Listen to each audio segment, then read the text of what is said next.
Hey everyone, the day has finally come after I don't know how long we've been talking about this. The dawn of the CCBC is here, the Canadian Comic Book Club. Hi, I am your friendly neighborhood soda. Not as well, I guess yeah, it was going to be as always on this. None other Yes, than it is. Dave Lees. Do you want a superhero thing for yourself? Yeah, you know what? We'll figure that. Oh, I'm sorry. Before I do anything, every time I enter the room, Soda, I would like this to play. That can be arranged. Just be warned, we could get him copyright issues. Oh, I think I got it short enough. I'm excited though, and we will figure out like Dave, the destroyer of worlds. I was gonna say Dave Stroke, but I don't know how that would go. Dave Stroke.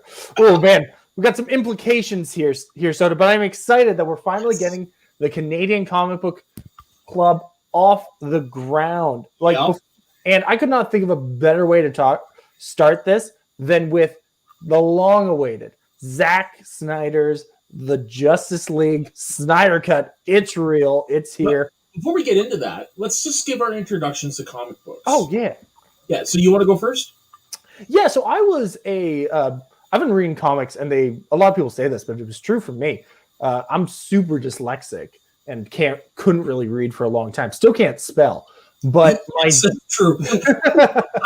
But my dad back in the day, back in like the 70s, 80s, big comic book collector. So he had just like these massive. Hi, Ben. He had these like massive long boxes of comics, like perfectly preserved. And when I was little, I would want to go up to him and be like, "Daddy, I want to see this one with the scary guy on it." That was Batman. Or, "Daddy, I want to see the one with the blue guy on it." That was Spider-Man. So really through him got me into comics, and eventually, like when he realized I'm never going to sell these, was just like ripping them out of the sleeves. I was like, "Here, read this," and I got really into comics for a lot of my youth. And then adolescence hit, and I was like, "I'm too cool for comic books. I'm not reading these anymore." And that was right when Iron Man came out. Oh. I was like, "I'm not doing not for me, not for me." But then I was at a comic book store in New Brunswick, just with some friends, and I saw the issue 1 of Sinestro Corps. Ooh, yeah, which is around here somewhere, but I can't. That actually explains why you love it so much. I do love the Sinestro Corps, and I picked it up and I was like, "Who is this guy?" And it was because it's Kyle Rayner as Parallax, and then all the dead Green Lanterns behind him, and started reading. Picked that up from the store, and by the time I got back to my hometown in Ontario, I was hooked, and I was reading comics again. And then I went back, and I was like, "Oh wait, movies now?" What about you? So I'm 10 years older than you? Yeah, something like that. Okay. So I actually couldn't tell you who got me into comics because nobody in my family has any similar interests to me. I'm like the outlier. My dad doesn't have any hobbies. My love for reading did come from my mom. Movies kind of is mostly from my grandparents. But when it comes to comic books, I didn't really have anybody to say, "Here, read this." For me, it was like we had the movies, so we had Batman '89, Batman Batman Returns. So I saw those. I watched Batman the Animated Series when it was on. So my introduction to these characters mostly was through the visual medium. Mm-hmm. And I did read the occasional comic growing up, like the occasional one issue or whatever, but it didn't take hold on me. And then I kind of stopped with the comic book collecting stuff. Still watch the movies, don't get me wrong, but I stopped with all that stuff until I started going back to the comic book store when I was 19, and my buddy Tony bought me a book. I think it's called the Batman Archives. It's like literally the first 10 issues of Batman ever written compiled. Yeah. So it kind of piqued my interest. I went back a couple months later, and I'm looking around, and I found the compilation of Green Lantern Rebirth, and I'm like, well, what is this? Because I knew who Hal Jordan was, I knew who Green Lantern was, I knew who all the major character was, but I didn't really know what was going on in the comics. And I knew who Kyle Rayner was, and that was the first Green Lantern that was in the book, right? Because you've read it, correct? Yes. So it's like he's talking about he's coming back. I'm like, what the fuck's going on? And then they show Hal Jordan interacting with Guy Gardner, who I knew from the Death of Superman stuff. And I'm like, what is going on here? He's dead? What? So I keep reading, and he's the Spectre. I'm like, what the fuck did I miss? And I just kept reading. And then it got to the point where Batman is chastising Hal Jordan after he comes back, and he just cold cocks Batman, and I'd never seen that before. Just knocks right out. And I was like, holy fuck! And I was hooked from there. I read every issue of Jeff Johns' Green Lantern he's ever done. It got me back into the Batman comics, Superman comics. So I went back and I bought like all the Steve Burns stuff, and I bought like the Death of Superman, and I went back and I read No Man's Land, Cataclysm, the Crisis books, Infinite Crisis. My favorite comic, one of my favorite comic books, Crisis on Infinite Earths, Legion of Three Worlds, which inspired this tattoo. So yeah, that book is what kicked open the floodgates for me, and I've been immersed ever since. I have kind of regressed a little bit just because I compared to when I was in my 20s, I don't have as much time. But, I mean, I still read these books, and my love has never gone back since. And of course, I've been at every opening night for every Marvel movie and every DC movie ever since. Yeah, so when before we get into the Snyder Cut, then, so what were your feelings then as Man of Steel, Batman v Superman, Suicide Squad started rolling out? Okay, so I love Man of Steel. That's still not going to change. I really do enjoy that movie because I'm of the mind is just like, I don't look and say, that's not my Superman. I say, no, that's a different version of Superman because the Elseworld stuff is some of my favorite stuff that DC's ever done. So yeah. I'm well mentally prepared for all these different type of versions because I know the only real version was created in 1939 by Schuster and Sugel. That's Superman. Everything else is just a different version of him. Yeah. So I personally liked it. BVS, it took me a couple times to this isn't bad. And then when I saw the extended edition, it's like, that's what it should have been, minus about half an hour. Yeah. And then from there, we went into Suicide Squad, which was fine. That one is, to me, it's like I said before we went live on air, it's a movie that I throw on in the background if I'm cleaning or something. It's a background film. And same with Whedon's Justice League. That's in the same category. Yeah, for me, I'm right there with you with Man of Steel, where I watched that and I was like, this is the Superman I've wanted to see. Because I do like the first Chris Reeves Superman movie. Yeah. When I think of Superman, that's who I think of still, even though now it's starting to be somebody else who's starting to become my Superman. It'll always be Christopher Reeve for me. See, for me, whenever I think of any comic book character, it always goes back to the JLA animated series for me. Oh, gotcha. Which is why whenever I think Green Lantern, even though my favorite Green Lantern is Guy Gardner, which is something we can talk about later. Yes. But I still always think Jon Stewart. Anyway, so I was right there with you, and I still say Man of Steel is probably if you were to look at all the superhero movies ever, I'm like, that's a 2, maybe 3 for me. Yeah, and what's funny is what I don't know if it's just me or not, but I'm noticing a lot of people are now coming around on Man of Steel because it used to be mixed. Yeah. A lot of people seem to be coming around on that.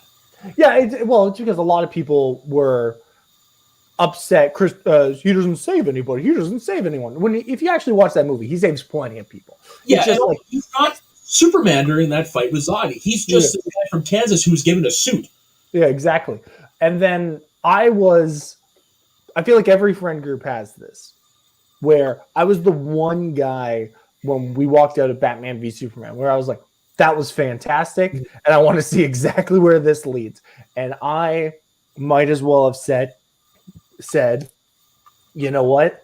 Death to comics, death to it all, because my friends were ready to crucify me. Now, I don't know if about you, but when I go into movies, especially superhero movies, I go in to enjoy it the first time. I don't go in to try to analyze or stuff. That comes with the second viewing. I go into a comic book movie and I turn off my brain and I just enjoy myself. See, I don't know. There was a long time in my life where I thought I might go into film and TV, and because I have a lot of friends who have done that now. I had a friend who worked on Shazam, actually. Yeah, I remember you talking about that. But anyway, I just can't turn that part of my brain off that I had trained for years to do that. So I'm always going to be a little more analytical. And for some reason, the DCEU movies, with the exception of Suicide Squad, which hot trash in my opinion. Yeah, and that's a whole other dumpster fire. That's why it's like if they ever do what they did with Zack Snyder's cut again, it has to be that one. It has to. Well, I'm excited to see James Gunn's version of it. But I remember walking out of Batman v Superman and saying, That was great. I hated so much of it, but I loved it so much. Oh, I just thought so much of it was so cool, and then it was on the second one where it was like, okay, maybe it's not that great. See, then when the extended edition came out, though, I was like, this was fantastic. I was the guy being like, I love Jesse Eisenberg. I love the way that Doomsday gets created. Do I love that they killed Superman in the second movie? I love how Doomsday was created. I just hate because it came out during that time where everyone was revealing shit during the trailers. I hate that he was revealed in the trailer. Oh, yeah. We all knew that there was going to be a thing that Superman and Batman had to team up to fight. I think before that trailer, we all kind of assumed it was going to be Jesse Eisenberg in a big green power suit. But at the end of the day, I was like, that's fine. Yeah. And so I really enjoyed that. And that's why I think the fact that you were more lukewarm on BVS and Suicide Squad, I think is why you're like more also lukewarm on Justice League, where every time I think about that movie, I get upset and angry. And I'm like, I don't like that. Why did they do that to the people? What's going on? There are parts of it I do enjoy. I just don't like it in the context of what we had seen before. Yeah, I think if it was a movie on its own, didn't have any connections to this other stuff, I don't know. I think I might like it a bit more. But because we're coming off of these darker movies, and then all of a sudden, out of nowhere, to have these decisions that were made and this humor that wasn't there before, it just was jarring. Yeah, I would agree with that. I think also part of my problem was, I think that's what you're saying. The tone shift was too much of a complete 180 from BVS. We're getting all these Jesus metaphors and some dark subtext. I couldn't get past this fight. Batman Super was great. However, the ending fight sucks. See, I liked the ending fight with Doomsday and the Trinity because it showed that was our first introduction to Wonder Woman, and it showed them working together. Even though you can look back and say they're not really working together; they're kind of all doing one thing, but separately. No one's really communicating. Like Superman upwards. Superman and Wonder Woman never even say, "Hey, hi." Yeah. She was with you. Which is a thing in both versions. I'm like, Diana, when did you learn that Clark's name was Kal-El? Because you guys never spoke. Who did you learn that name from? Yeah, but then that's when you got to do like all those like logic loopholes. Like, okay, she's thousands of years old, so maybe she's seen Kryptonian before. Maybe it's reminiscent of something she's seen over time. It's just that's when you got to like. Yeah, that is a lot of the thing about Zack Snyder stuff, and we will get to it when we get into Justice League here, where there is a lot of if they don't over-explain it to you, there's a lot of okay. So this probably happened. It's like you got to piece the puzzles together. It's like it's not how a movie should work. Yeah, but I had a lot of problems with Justice League, not only because of some decisions that were made, but also as I talk about like that transition and trying to not transition. As I thought one day I might go into film, I'm looking at it and being like, this looks so wrong. Why is everything orange? Why are there flowers everywhere? What's going on? Because when you look at the color saturation and stuff, everything is just like way too bright. Yeah. As opposed to when you look at even Wonder Woman's costume, it's very muted and crushed, which on the blue color palette that Zack Snyder shoots on, it looks a lot better. Yeah. Everything fits. So you want to just hop right into it? Let's hop right into the Snyder Cut. So to just top level, what are you? We haven't actually. I have forbid you to tell me what you thought of this movie. So, what did you think of Zack Snyder's Justice League? I liked it a lot. Was there stuff that maybe could have been cut out? Sure, but that's not up to me. I'm just basing it on what I was given, and I thought a lot of it worked. I think Cyborg he got the shaft so fucking hard in the week cut. Even to a degree, Flash. I do like how they introduced him with the whole, the resume and all that stuff. I really enjoyed that. And also, but at first I was like, why is he getting hot dogs? Oh. So there's that. I liked a little bit more they added to Aquaman. So I like how they fleshed out the characters more. I like how they made Cyborg like he's supposed to feel more human. How they didn't make him they took out a lot of that emo shit. I I kind of liked how they introduced the concept of how they did that in this one. The whole Lois is the key thing, where in the Whedon one, Batman, he went and got somebody to go grab her as if he knew this was going to happen to Superman when he came back. Whereas in this one, she just happened to be around and she saw something was happening at Memorial, so she came to see what was going on. I like that, where it was just more she happened to be there. Yeah, I also really liked this movie. Okay. You had me worried. No, sorry. It's very similar to the Batman versus Superman thing. And I think I might have actually used the same verbiage when I was describing it, which is I hated so much of that. I loved everything. I loved every minute of it, but I hated so much of it. Because up until I think Cyborg's big introduction where he's like, you get to see the flashbacks with him and stuff. There was a lot of times where I was like, oh, I don't know. Why are we in Iceland singing? Why is this going on? And she sniffs his shirt. It's like, okay, that's creepy. Yeah, and it's like, why? Wonder Woman already had the most badass and also intrusive theme in superhero history. Why are we adding chanting on? Intrusive, eh? I think it fits right in. No, you see, I thought, maybe not intrusive as much as just in your face. Oh, okay. I can see that. There is no subtlety to Wonder Woman's original theme, and now they're adding chanting on top of it. But yeah, that's a little weird. But at the end of the day, there were so many points where I was just freaking out because I stopped watching trailers for this movie after the Hallelujah trailer. So I didn't realize I didn't know about Steppenwolf's redesign. I love that, the spikes of the purple hue to it when the Amazons shoot him with arrows and it kind of like regurgitates them out. And then I didn't realize that wasn't a big hat that Steppenwolf was wearing. It was his head. I didn't realize that. I love everything about this movie. I hated so many things, but at the end of the day, I'm like, when Darkseid, who I did not know was in the movie, where's Granny Goodness? Oh my god, I did when he's all like weird in the metal and stuff. I was like, I was thinking, I've seen Darkseid like in that first trailer. That's not Darkseid, and then I started thinking, I was like, oh my god, is that Darkseid? And that's just like it's such a cheap pop is the wrong word because Darkseid is not like showing fucking Thanos or not Thanos. It's not like showing Superman and being like, I know who that is. You kind of have to know comics. Yeah, you do have to know comics.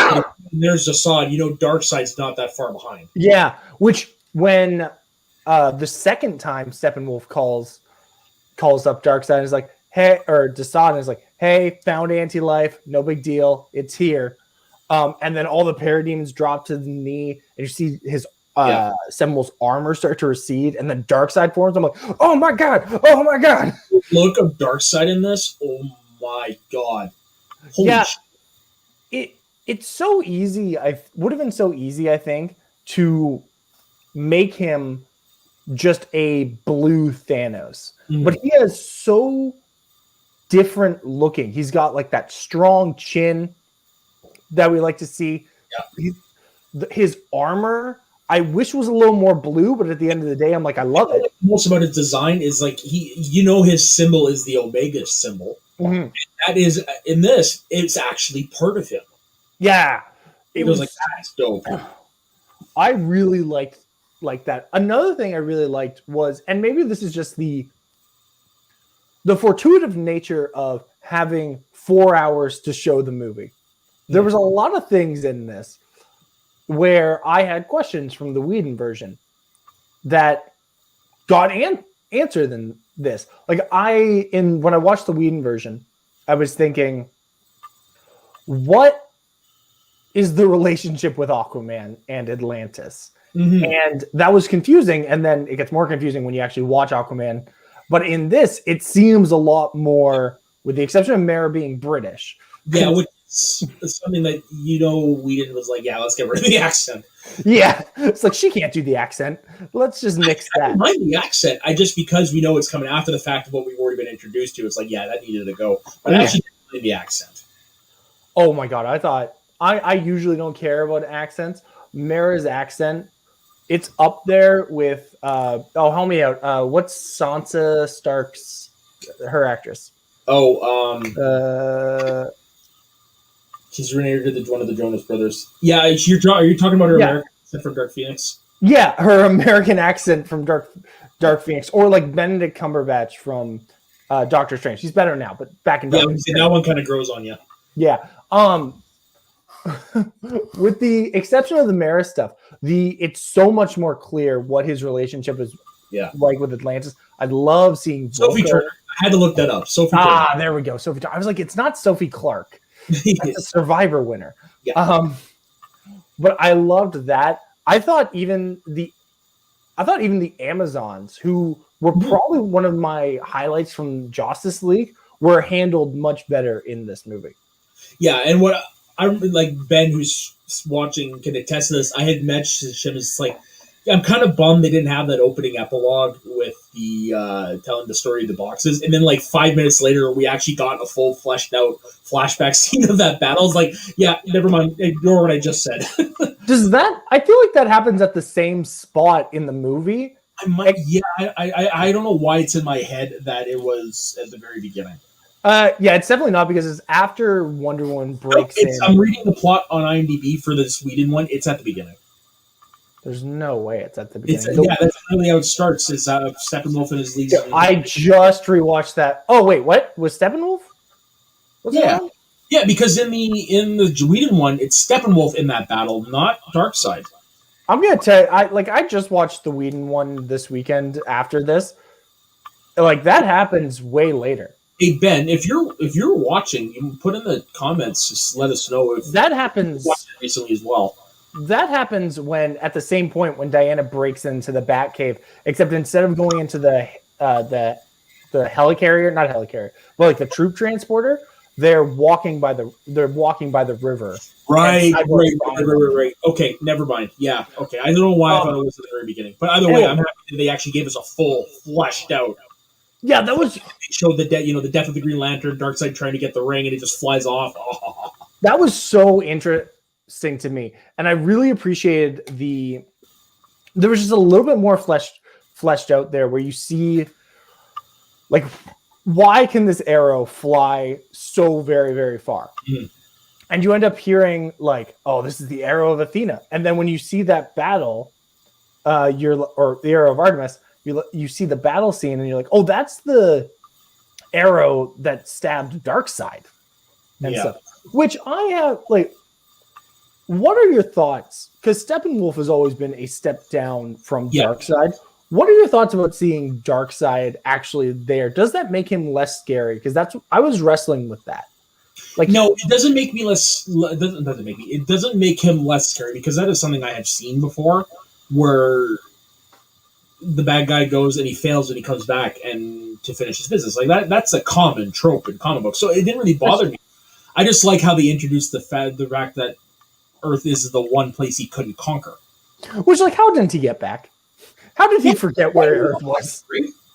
He built his army. Why didn't he go back? But I guess he's waiting for the mother boxes to come back. Here's the thing, though. They kind of hinted at it later when they're talking about the anti-life equation, where it's like, he didn't know where it was, apparently. And even though when he hit the ground, that was the freaking anti-life equation that popped up.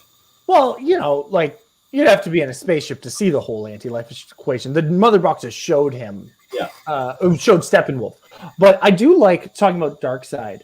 I like the fact that both Queen Hippolyta and Diana and Cyborg to some extent talk about Darkseid and the multiverse, because in comics there is only one Darkseid for the entire multiverse, and I really like that through line, showing just how much of this is not just Zod coming from space. Mm-hmm. This is extra planar beings invading our universe, which I think just gives an extra layer of fear and importance to what's going on. Yeah, and I mean, it has to be powerful. He has to be powerful. He has to be scary. He has to be important to get man and the Amazons to work together. If you know that backstory. Yes. Well, this was before their betrayal and enslavement. Oh, that's right. They did say that, didn't they? But and it was before Atlantis sunk into the water, which was interesting. Then when they showed the how they sealed the boxes up, it was they still were using like octopuses and stuff because they see them getting wrapped up in an octopus. What were some of your favorite additions to this movie? Well, obviously the whole cyborg stuff. Mm-hmm. There. I liked how they made Superman when he came back. I like how they added the stuff. Is like, okay, I was brought back for a reason. I got to go find out why. Yeah, and I liked that when he, in the theatrical cut, it looks like he just went straight from Kent Farm there. But in this, we get to see that walk through his ship. Yeah. And I hate that you still see that pod open because I'm like, that could have been so much. That could have been so much. And we're just never going to get to discuss what that pod was. Yeah. And I like how they changed up the fight.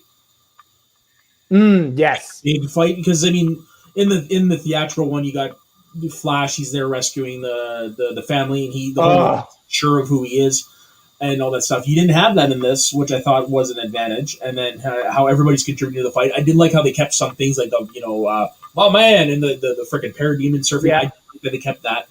But I like how Superman, when he arrives at the fight, instead of being like, how does he? You watched him more recently. How does he arrive at the fight in the theatrical one?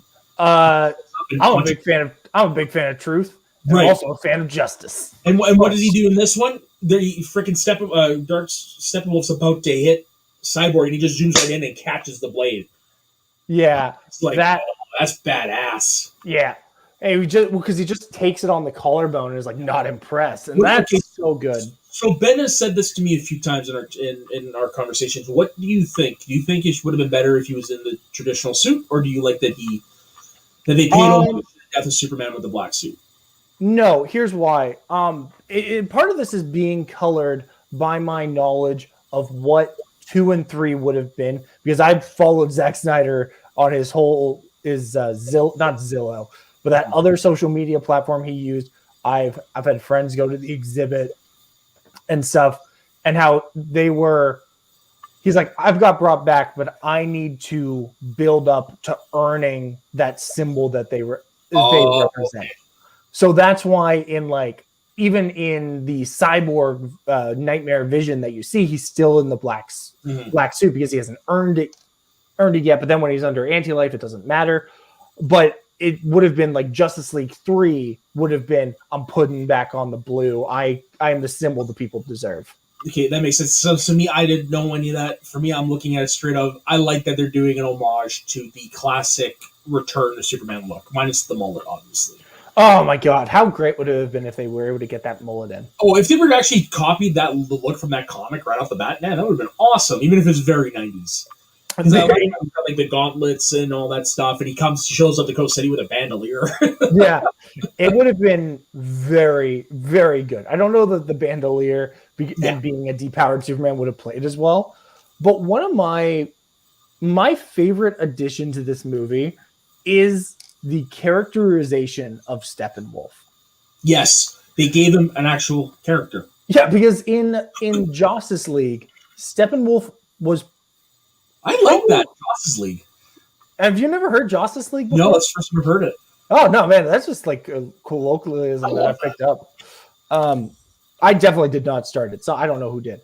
But anyway, in the Justice League, Steppenwolf is just like worse than Ronan the Accuser, where it's just like, I'm evil for the sake of being evil, and I want to get this. My mother boxes, I love it. In this one, though, it's like he is a soldier who messed up, but is doing everything he can to get back into the good graces of Darkseid. And when he's dropping to his knees and begging to come home, it's like you could see, and obviously terrible, just like, he's terrible human, bull man, whatever he is. I don't know what species he is. Well, I guess he's a new god. Apocalyptic. That's what he thinks. But he's so much more sympathetic, and you get why he's doing what he's doing, even though you don't agree with it and you don't relate with it, and you're like, hey man, maybe just don't be a dick. Yeah. But Steppenwolf, even when he is talking to the different characters now, he has more to say. Like in the final fight when he's to steal Roka's word. Yeah, he does have the gravitas. But when he's like taunting Wonder Woman in that final fight, being like, I killed your sisters and your mother, she begged for mercy.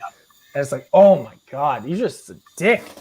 Well, you mentioned it earlier. It's just like when he kneels, he's kneeling before Darkseid and saying like, I'm sorry, I'm your servant. And he strips his whole costume away, so you see him. Like you see him at his soul there. It's like, I like that they gave him a character this time. So I'm with you on.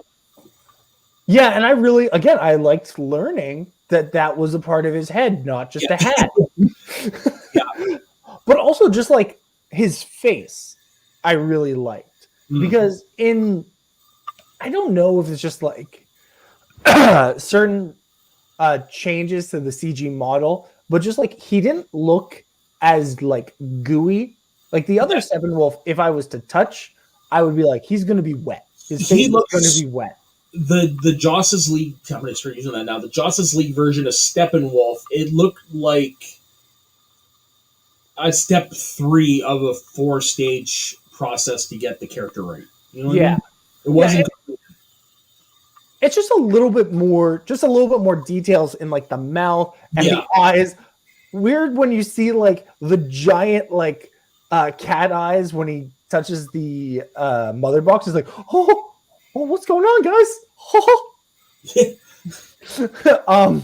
But I really liked Steppenwolf as a character, and even when he first shows up to Themyscira and is like, which is a scene I love. I liked in the Justice League, but I loved in this where Steppenwolf shows up and is like, I'm here to show you the meaning of fear. And Hippolyta is like, daughters of Amazon, show them your fear. And it's like, we have no fear. It's like, oh, this is great. This is why I loved Wonder Woman.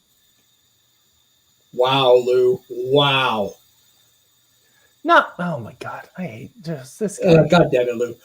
This guy. Hands down, the coolest shot of the movie is at the end of the big fight when Steppenwolf is trying to retreat and Wonder Woman lops off his fucking head and throws it. She throws it into the boom tube, right?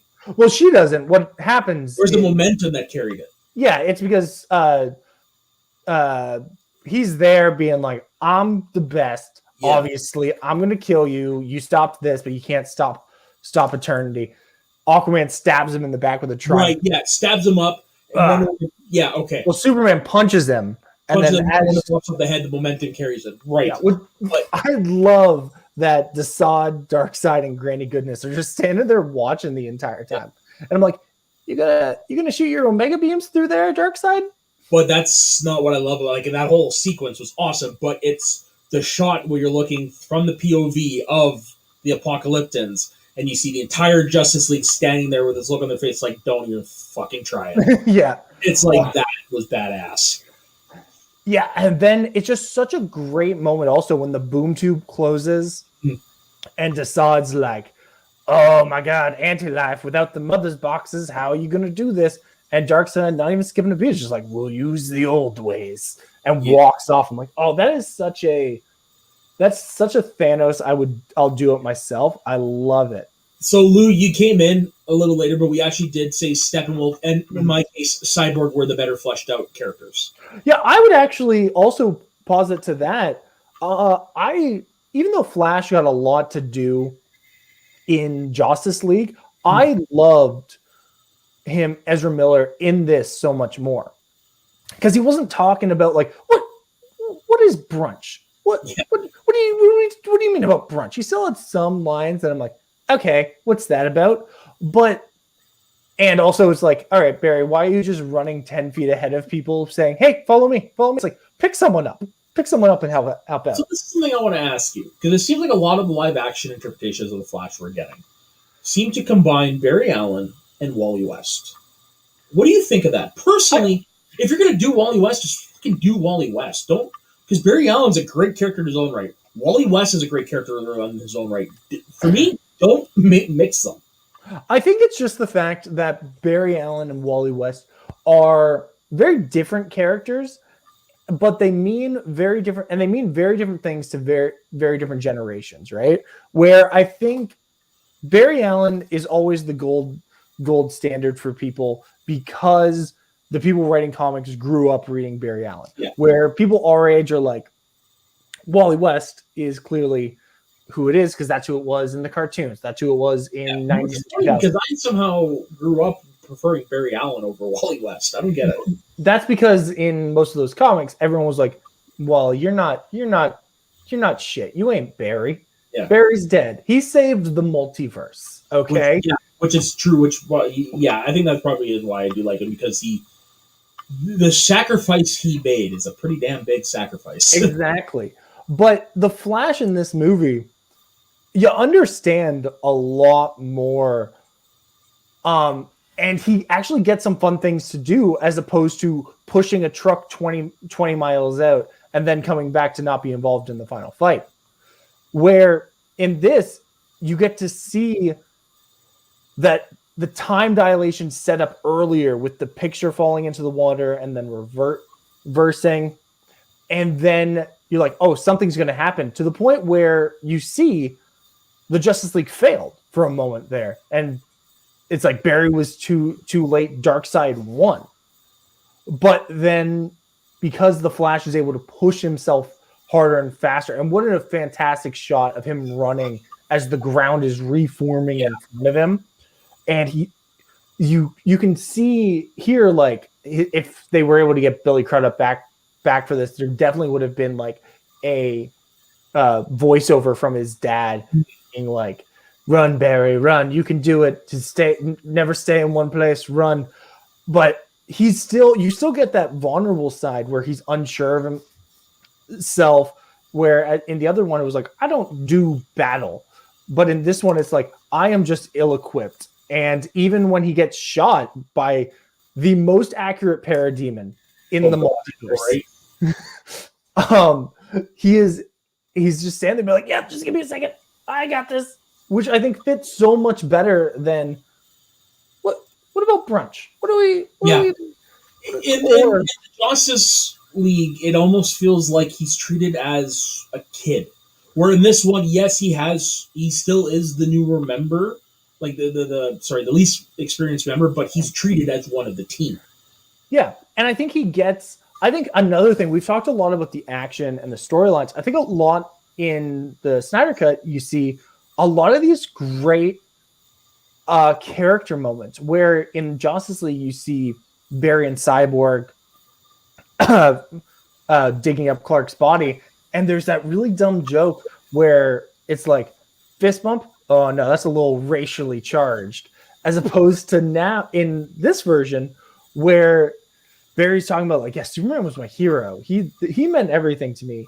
But like, I could have this done in a nanosecond. Yeah.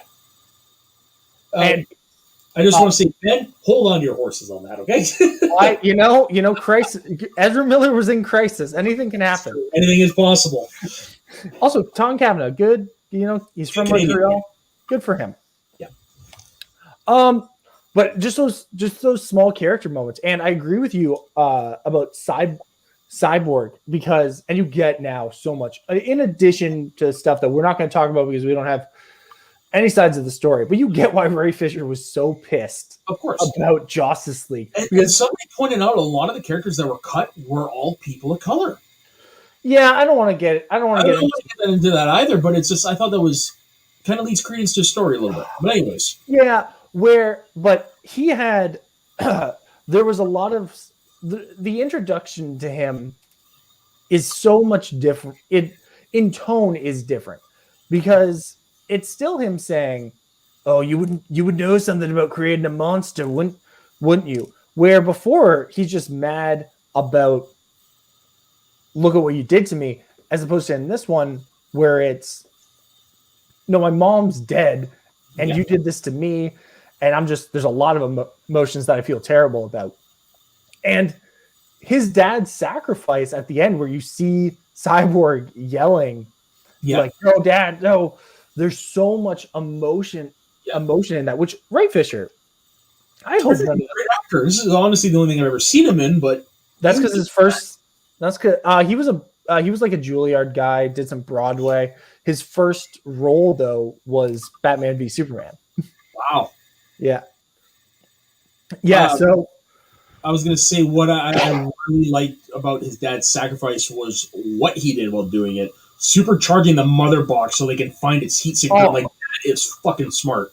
See, if you remember in the last movie, the way they found the mother box was a mixture of Batman saying, "Hey, Aquaman, can you talk to some of your fish friends and see if they've heard anything about it?" And then also them just being like, "Oh, this space, lots of alien shit going on." Whereas this gave an actual credence to your dad sacrificed to do this. And your dad and I liked that little setup earlier with Ryan Cho, which I merked out for when I heard his name. I was like, he had him. Yeah. He had him. I loved that so much. I was not a huge fan of the character, but I liked his introduction. Yeah. It's just unfortunate that with everything introduced in this, it's like, fuck, we're not going to get any more. I know, and like we can talk about that a little bit, because I want to talk to you about, like, if you want, what iterations you'd like to see. Would you like to see this continued in movies? Would you like a comic, animated movie, something like that? But yeah, we'll get to that. We'll get to that probably in our wrap up. Animated would be fun, but animated would be fun. But this movie also introduces a couple new players who we had not seen before. First, Ryan Cho, obviously the second Adam. I love at the end that he became like head of nanotech science and stuff. It's like, okay, so all superheroes are just going to come from Superman's ship, and I'm like, that's fine. That's totally fine. Well, that makes sense, because you think about all superheroes come from Superman, so exactly makes sense. But then also another new character introduced in this, Martian Manhunter, pops up for 2 scenes. What were you, first of all? So they've been talking about how Hank Henshaw was Martian Manhunter since Man of Steel, and it's not Hank Henshaw though. Hank Henshaw's in Supergirl. Sorry, you're so right. Colonel Swanwick. My apologies. They've been talking about Swanwick as Martian Manhunter since Man of Steel. What were your thoughts about his introduction? It's you know what? It fits so well to who I know Martian Manhunter to be, that it's just like, yeah, okay, I could definitely see Martian Manhunter doing that. That would have been, that introduction you see made more sense if we all knew who Martian Manhunter was. And like, if if the characters knew who Martian Manhunter was, like, why is he going to console Lois? But I mean, it was still something that he would do. So I liked it, but what I really liked was his introductory scene to Bruce Wayne at the end. See, I had thoughts about that scene, but let's focus on the Martha Lois scene for a second there too. I was watching that scene being like, oh, this is a really touching scene between Lois and Martha. I really am enjoying this. This is much better than in the other movie where Martha says, "Hey, Clark's always said you were the thirstiest girl he'd ever met. Wait a minute, hungriest." And I was like, okay, that's not good. Yeah, that's a Whedon line. Yeah. But then to see it be, I had the whole spectrum of emotions when she leaves. The red eyes flash, and I was like, oh my God, is she under the anti-life equation? What's going on there? But then transforming into Martian Manhunter and then into Swanwick. During that scene, the next scene, which I forget what the very next scene was, but I went through the whole range of emotions. of first being like, oh my God, Martian Manhunter, we're finally getting it. And it was Swanwick the whole time, just like they promised. And then I was like, man, I really like that scene. It's a shame that it didn't matter because it wasn't Martha. But then I thought, as I'm going on, and I'm like, no, it's Swanwick and Lois. They've had a relationship. Yeah. They've had and they've been through everything, a lot of things together. But at the end of the day, he's just some guy she knows on a professional level. His words of saying, get back out there, probably aren't going to carry as much weight as her fiance and her baby's grandmother, because we see a positive pregnancy test. Well, okay, I've heard, I must have been really high, because I was, but I missed that. Where was the part when it was man, sorry, watching that, and it was either in this scene where she's like going through her things, or it wouldn't have been, it must have been at this scene before Martha shows up, because it's before the first time it's in this scene, sorry, because it's not in the Zack Snyder cameo scene. No. But yeah, so it's in there where she's like going through her things, and you see it. It's like they don't focus on it, but when you know the story of what would have happened in 2 and 3, with like he was going to be taken from Injustice, where as Superman, when Superman sees Lois dead, the baby's also dead, and that's how Darkseid's able to turn him evil. And then at the end of the 3rd movie, that baby was going to be, they were going to name him Bruce, and that baby was going to grow up to be Batman, because Batman would have gone back in time and sacrificed himself where Lois died. Gotcha. And also Batman and Lois would have been in a relationship for a little bit, but that's not important. Yeah. I do plan on going back and rewatching it sober. But yeah, I kept hearing this baby dad thing. I'm like, what the hell is everybody talking about? But I just missed it. No, I didn't catch it on my first time. I caught it on my second time though, because I was looking for those little things in the background a little bit more. But I really did like the introduction to Martian Manhunter. I have a little bit less of a positive reaction to him showing up to Bruce Wayne at the end, only because the Martha scene has already happened. And I'm like, he's just showing up to be like, hey, I'm Martian Manhunter, and your parents would be proud of you. You didn't know his parents. Maybe he did. Well, maybe he did. But like, then don't introduce yourself as Martian Manhunter. Introduce yourself as John Jones. I knew your dad. Yeah, but I mean, like, there's a, like, anyways, yeah, like, maybe didn't know that he was about the, there's, it was, as a scene itself, I really enjoyed it. Now, would you prefer that he was in the final battle, or do you like that he came and said, here, I'm here to help after the fact? See, he kind of needs to show up if he's going to show up. And I thought that this was going to be his introduction, because after he turns it from Martha to Martian Manhunter to Swanwick, I thought he was going to be the reason Lois was at the battle with Superman. And I thought that would be his introduction. where he like brings her in and is like uses some mind powers to like open up something so that Clark can take her. And then he would have been in the final battle. And like, I guess he would have been doing like parademon stuff. I don't know. Yeah. Well, he would have been having another Superman, basically. Yeah, I think the movie version, if we never will, but if we ever got to see Martian Manhunter doing fights, I think it would be very similar to the DC animated, the like Justice League Unlimited, where he's powerful, like he's strong, but he's strong in the same way Wonder Woman is fast. Where Wonder Woman's fast, but she's not Superman or Flash fast. Gotcha. I think he probably would have been somewhere in between. He probably would have been like as strong as Aquaman, but can also fly and shape change. Okay. Now I know we wanted to keep this under an hour or around an hour. Obviously, it's our first show; it's going to go long. Yeah, and it's Dave and I. We always go past our mark. Yeah, always. But the big addition in this movie is the nightmare scene at the end. Yeah. Well, where was Martian Manhunter during the fight, though?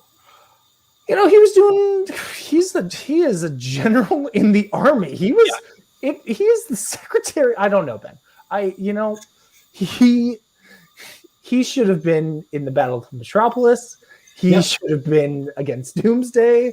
The fact that he is Martian Manhunter, it really makes you think, man, he's kind of just a dick.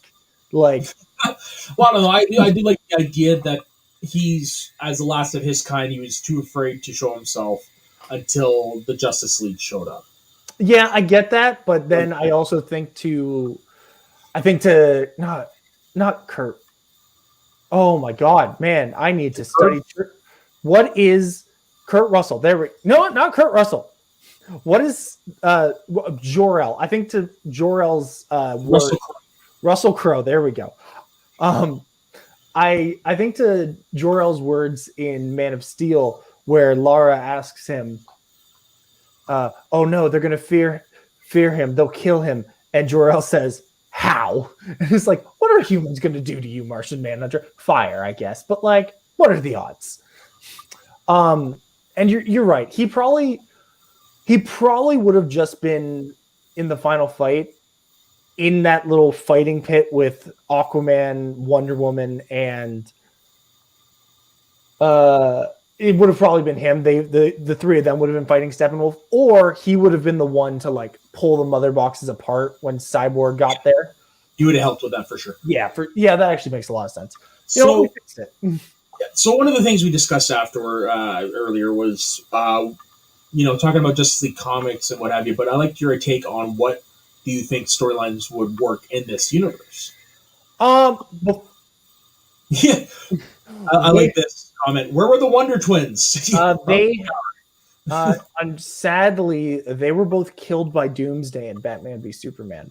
It's very sad. They weren't killed by Doomsday. They were killed in the attack of Metropolis and Man of Steel. They were in one of the buildings. All right, it was one of the versions of Zod killed them. But I would love a Wonder Twins. Like, give me one. You know what? Where was Booster Gold? He's a time traveler. He should have been there.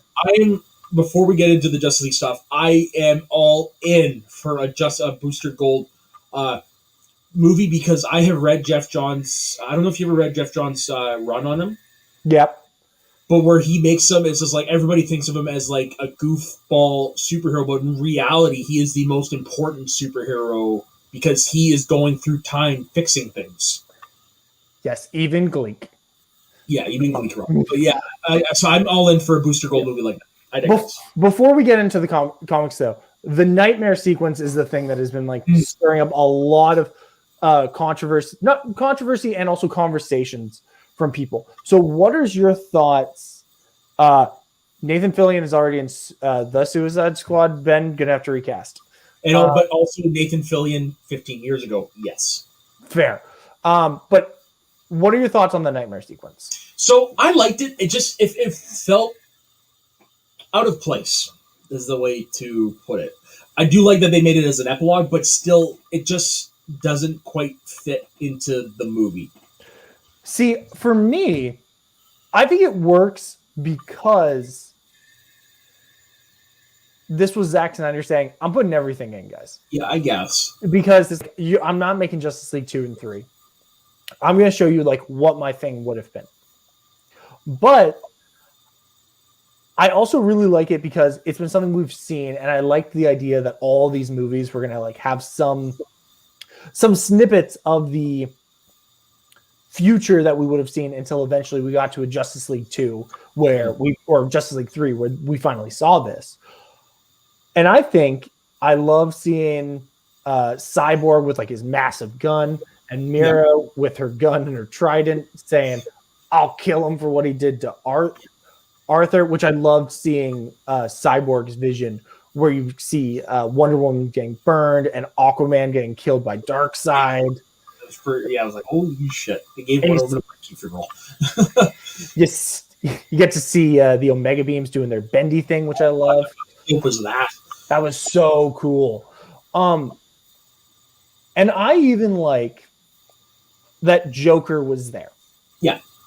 That's what everybody's talking about is the Joker-Batman interaction, whether or not it is the best interaction they've ever had on screen. It is not. It is not the best interaction they've ever had on screen. It's a great one, but Man, I don't know. I just can't get around it. I could not get on board for it, but I think if the scene ends with Jared Leto turning and being like Batman, and then cut, it's like, oh, that's perfect. But then when we get to Joker talking about essentially just like the dick measuring contest between like, oh, I killed Robin, it's like, oh well, Harley Quinn died in my arms. It's like, who's gonna give you a reach around? What does he hear Batman say? Like, I will fucking kill you if you do this. Yeah. And he actually drops the F-bomb. I was like, yeah. Yeah, like, it wasn't the only time, because Cyborg said fuck earlier also. Yeah, but to hear Batman say it, yeah, it's a little different. It is a little different, you're right. But I really did, I never got on board, but there were certain parts of it I did like. I think it would have been best if it ended right there where I said, but I liked like giving you the card and be like, it's a truce. As long as you have the card. Because then on my second rewatch of the movie, in the Cyborg flashback, you see the card in the Hall of Justice and it's torn up.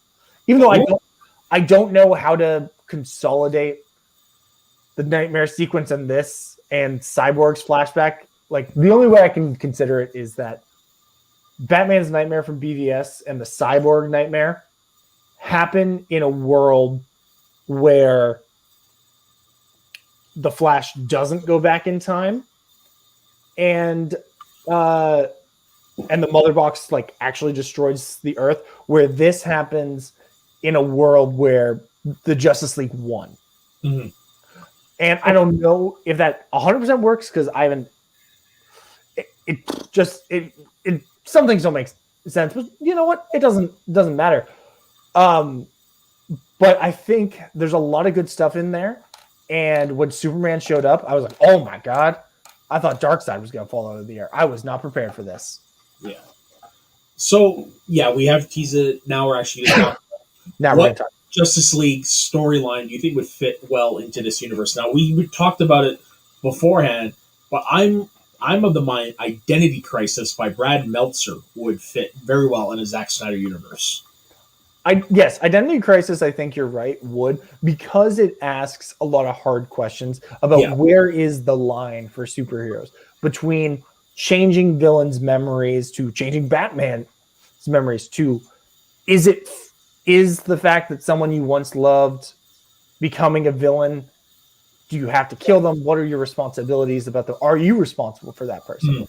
And Zack Snyder's the Snyderverse, Man of Steel, BVS, Snyder Cut, they really all ask those questions. Where is the line? What can superheroes be? So I think you're right 100%. Yeah. What about other ones that you can think of that would come to mind?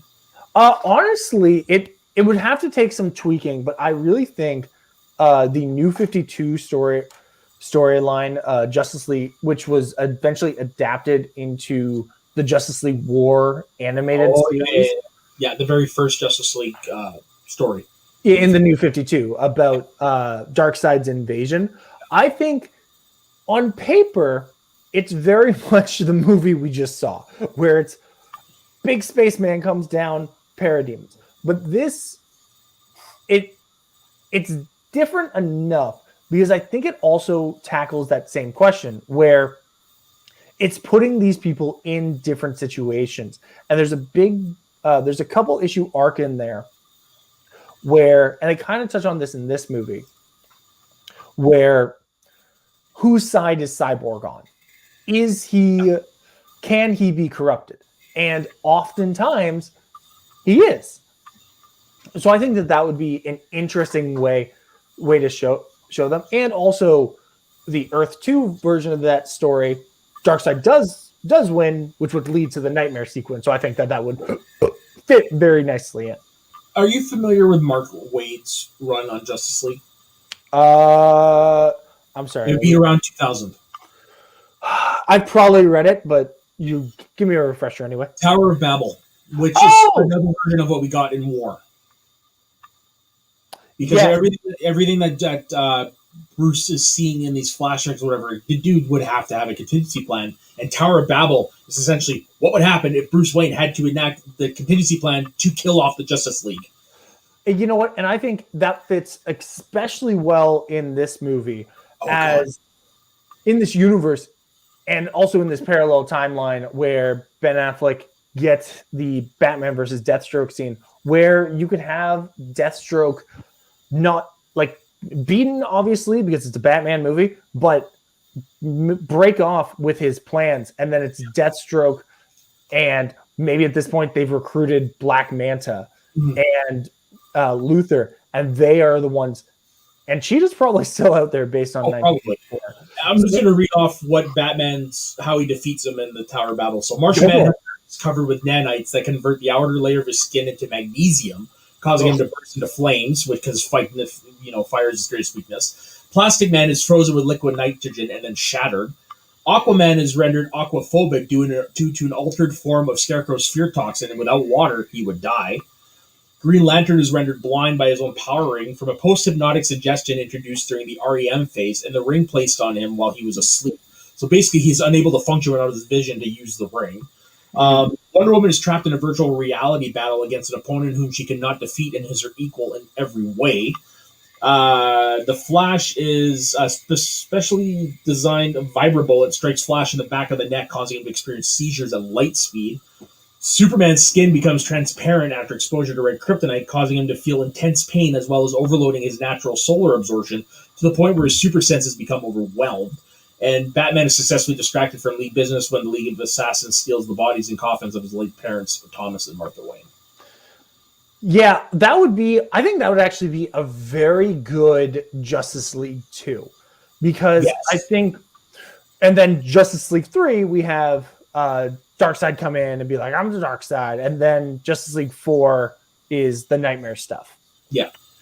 Because I think that would this showed great unity, because one of the problems that we talked about with BVS was Superman, Batman, and Wonder Woman are they're all fighting Doomsday, but they're not really working together, as opposed to in this where, and even in Justice League, it was really just like Batman's like, I'm going to go kill myself. You guys don't help me. As opposed to in this one where it's like, I'm going to go do this. You guys go do this. We have a plan. We have a plan. There's a thought process to what we're doing. So I think then showing after the team has come together, and at this point, maybe we've had Martian Manhunter joins near the beginning of the movie, because in some versions, Batman doesn't have a contingency for the most recent member of the Justice League. Whether it's, I think in Tower of Babel, it's Green Arrow, and then in Justice League, the animated Tower of Babel, Justice League Doom, I think is what that was. Justice League Doom. Sorry, Justice League Doom. It's Cyborg, where Cyborg was not an official member, so he didn't have a contingency plan for him yet. So I think maybe Martian Manhunter joins, and Batman's like, I don't have a contingency for this guy because I met him once on my pier, and I have not gotten to speak to him since. So I think that would really feed in, and then it leaves the world more divided, as Darkseid is, I guess, just hitting shuffle on his warp drive until he hits Earth because he doesn't know where it is. Yeah, pretty much. So before we wrap this up, would you like to see the Snyderverse continued, and in what way? Well, obviously the preferred way would be live action, but we're not going to get that. No. So if it were to continue, either comic book or animated would free. I think comic book is more likely, though. Yeah, I think for sure, especially with the recent, and I don't know, have you read any of the Superman 78 or Batman 89 yet? No, I've only done has it come out? I thought it hasn't come out yet.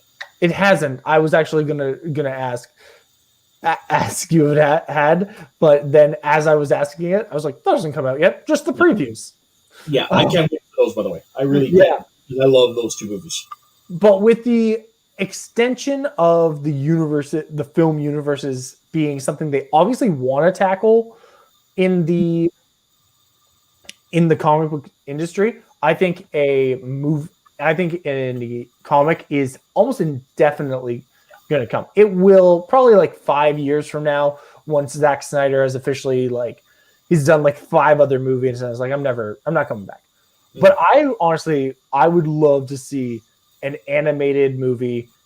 Give it like probably like an hour 45 is what you'd have to give it, because so the Nightmare stuff would be trimmed down, the Batman Lois relationship would be cut out, but just to see all that, because Henry Cavill is great Superman, so good, and I've never understood the scene where he's standing there after his memories come back, and he's like, "You're wearing it," and he's standing there, and the butterfly is flying, like floating on his hand. You're like, "Oh my god! Oh my gosh! Can I actually get Draco?" No, I'm kidding. This was the moment actually in the movie where I was like, "Oh, this is a much better movie," where Lois and Superman land at the Kent farm, and you remember, and she's like, "Oh, you brought us here," and Clark's like, "Yeah, this is home."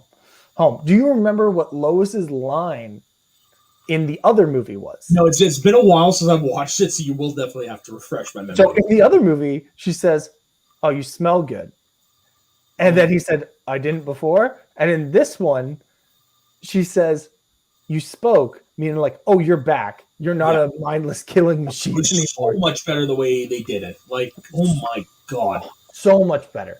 But I like how they kept this. I'm pretty sure it's the same beat where Martha shows up. I'm pretty sure it's the same in both. Yes, it is. You just get a little bit more extension of Lois going through, getting Clark a shirt to put on, and coming out to the cornfield. That's really what the Snyder Cut gave us for a lot of these scenes, was just more room to breathe in a lot of these scenes. Even like the Wonder Woman bank robbery scene at the beginning of the movie, it breathes more. We're just going to gloss over the fact where she blew up a bunch of people, but she had. Why did she explode that building? Like, not only the building, when it cuts to the reverse shot and you're behind the kids, and you're like, those holes didn't need to be there, Wonder Woman. You did that. One half float down. You're like, oh shit. Yeah. But anyway, my point about Henry Cavill is he's so good, and he's definitely not gonna get another Superman movie, and I'm excited. It sucks so much, but I'm excited to see what J.J. Abrams does with especially the idea that it could be the Black Superman, who I really like, whose name is escaping me. I'm just terrible with names right now. I can't remember. I actually haven't read any of the storylines, but I'm familiar with the fact that he was in his timeline Superman. Is it Con-El? The President of the United States. It's Con-El, right? No, Con-El is Connor Kent. It's Calvin Ellis. Calvin Ellis, that's what it is. And his Kryptonian name is what is his Kryptonian name? That's okay, but I'm really excited to see that. But I would love to see. It's also Kal-El, but it's one word. Gotcha. I would love to see Henry Cavill get to be Superman one last time, even in animated form. Yeah. And like, you can get Gal Gadot, and I know Barry is technically, like, the Flash is still getting that movie whenever it comes out, but Cyborg's never going to get a movie. Like, he's not in the Flash movie anymore. Let's bring him back for the animated stuff. Yeah, of course. So I would love to see that, just to finish it out. And I like the direction that they're going in a lot of stuff. I'm excited to see Robert Bat as Batman, but I would like to see just let's wrap up the Justice League storyline. And what I want, if that ever were to happen, I would love Zack Snyder works with the team at DC Animation that does those stellar animation videos. Like, those are amazing. Get them to work together, you're going to hit them out of the park. For sure. Okay, Soda, any final thoughts as to the Snyder Cut? I really liked it. 4 hours is incredibly long, but you know what? The 4 hours worked because, like you said, it gave us time to breathe. And it gave us time to fall in love with these characters more so than the Justice League version. So I enjoy it quite a bit. I don't like to rank things after only seeing it once because I need to let it simmer. I need to watch it a couple times before I can decide that. But I would probably definitely put it in the top half. I just don't know where yet. Yeah. Of the DCEU stuff. Yeah, I get that 100%. Ranking to me is arbitrary and reductive, which is why you can catch our faction ranking show, and it's one of our best shows. Right? Go figure. Yeah, but I definitely, for me, it's like I don't like this as much as I like Man of Steel, Right. or Wonder Woman. Do I like it as? Sorry. Shazam? Oh, I don't like Shazam. But it's like, do I like this as much as Batman v Superman Ultimate Edition? Maybe. Do I like it as much as Aquaman? I probably like it more. So it's probably like Aquaman is fun, but it's Justice League's better. Aquaman is too long for its own good. But oh my god! I want to add beautiful in 4K, really beautiful for sure. And my final thought on the Snyder Cut is like it's really good, and all the little characters were so much more fleshed out. You get to see Mara blood bending, which I thought was awesome. And I would have loved to have seen. Obviously, I don't think under the best of circumstances, I don't think we would have ever gotten a sequel to this movie, just because of all of the myriad of personal things going on behind the scenes. Yeah. But I'm really happy that we got what we got now. And now we can take a breath and we can move on as fans. Yeah. And you guys can move on with the Canadian Comic Book Club. Damn right. All right, Dave, where can everybody find you? You can find me at Leaves Me Alone on Twitter. Or if you're interested in just fun Instagram stuff, at Baby James Lees on Instagram. Yeah, it's this foot porno page. Dude, that's not going to get people to subscribe. Come on. I want it to be a surprise. Well, shit, sorry. And yeah, you can find me all over this channel and all the stuff we do here. You can also find me over on the Media Sweaties Network on Get Sweaty, our flagship Top 5 show, recapping the past with my son Ben, review past sitcoms. And Dave, you're coming on for How I Met Your Mother, correct? I am, whenever that is. I'll tell you afterwards. I think it's a couple weeks from now. And then also on Shooting the Breeze, which Dave has also been on. Me and Ben, we just sit down and we shoot the shit around the internet with friends of ours from around the internet for about an hour. It ranges from anything from movies, of course, to music, to existentialism while I'm high, to cults the one time, which was actually a pretty good conversation. So you'll find a little bit of everything over on that channel. And of course, for myself, Saxman, Instagram and Twitter. God, I hate it when my brain moves faster than my mouth. I get it. Yeah, and of course, don't forget to click like and subscribe on this video on our channel, Shows of the North. We are so close to 200 subscribers. So close. So close. 5 away. Yeah, so don't forget to do all that. And of course, follow us at Northern Schmo on Twitter, where we provide an update on when our shows are going to be popping up around what have you. So, Dave, any other thoughts before we log out? Soda, say a final thought. Yeah, so this is not going to be a weekly thing. This is probably going to be what, bi-weekly, I'd say? Bi-weekly or whenever we do it. Or whenever we remember to do it, pretty much. But yeah, so basically this was the one-off. We're talking Snyder's Justice League. Most of the time we're going to be talking about, comic books and stuff like that. And we're going to have some doozies coming up for you that I can't wait to talk about. Oh, can't wait to talk about it. And from all of us here at Schmoes of the North, end the stream. All right, guys.